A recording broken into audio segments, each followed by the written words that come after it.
The X-Men are facing their biggest adversary yet in X-Men Apocalypse. You may be familiar with him from the 90s animated series, I am immortal, or his numerous appearances in past video games. With a convoluted past, let's get into who Apocalypse really is based on the comics. Ever since the world found out about mutants in '73, there have been cults who see them as some kind of second coming or sign of God. They call themselves a Shir En Sabanur, named after an ancient being they believe to be the world's first.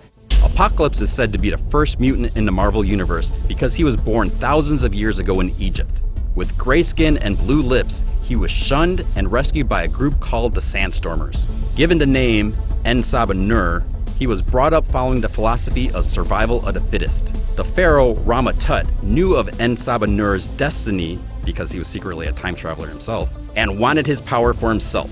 En Sabanur finds some advanced alien technology moments before an attack, and his powers first manifested when posing as a slave to infiltrate Rama-Tut's empire.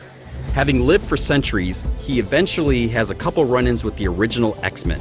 He makes it clear he's been observing them and knows all about their goal for peace. Apocalypse doesn't really see the benefit of peace between humans and mutants, since it won't push mutants to grow and evolve. This goes back to his philosophy about survival of the fittest. As the X-Men try to contain him, he fills them in on his story. Apocalypse has often been seen as a god. He was believed to be Set, the god of death in Egypt, and also worshipped and feared in Persia, India, and by the Aztecs. He often recruits mutants to serve as his four horsemen. One mutant he augmented and twisted was Angel after his wings had been severely damaged. A long-running goal of Apocalypse over the years was gathering the 12 most powerful mutants so he could use their powers to turn himself into a godlike being. It didn't quite work out as he planned.